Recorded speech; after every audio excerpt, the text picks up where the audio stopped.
আসসালামু আলাইকুম বন্ধুরা, আজকে আমি আপনাদের এরকম একটি জিনিস দেখাবো। যারা হাইব্রিড গাড়ি ইউজ করেন তারা তারা দেখলে মোটামুটি সবাই উপকৃত হবেন। আপনারা দেখতে পারতেছেন এটা এক্সিও গাড়ি 2014 মডেলের। এটা হলো হাইব্রিড ব্যাটারি সিস্টেম।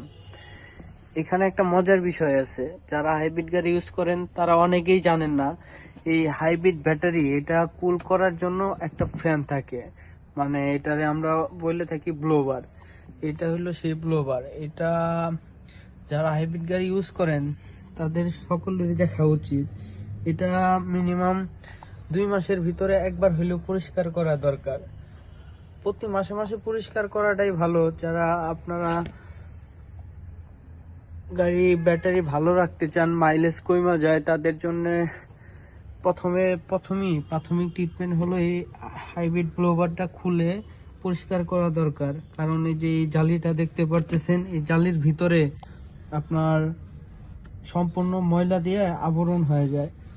তাই মনে করেন গাড়ির মাইলেজ ভালো পাইতে অবশ্যই এই কাজটি করা দরকার। তাইলে মোটামুটি গাড়ির সমস্যার সমাধান হয়ে যাবে, মাইলেজও ভালো পাবেন। এইটা মূলত এই ব্লোবারের কাজ হলো গাড়ির কুলিং সিস্টেম, এটাতে ভালো রাখা। আর এটা যদি ময়লা দিয়ে আবরণ হয়ে যায় তাহলে গাড়ির ব্যাটারি গরম হয়ে যায় অনেক, সেক্ষেত্রে আপনার মাইলেজটা অনেক খুব কম আসতে পারে। ধন্যবাদ সবাইকে ভিডিওটি শেষ পর্যন্ত দেখার জন্য, এবং আরো এরকম টিপস পেতে আমাদের চ্যানেলটি সাবস্ক্রাইব করে রাখবেন। ধন্যবাদ।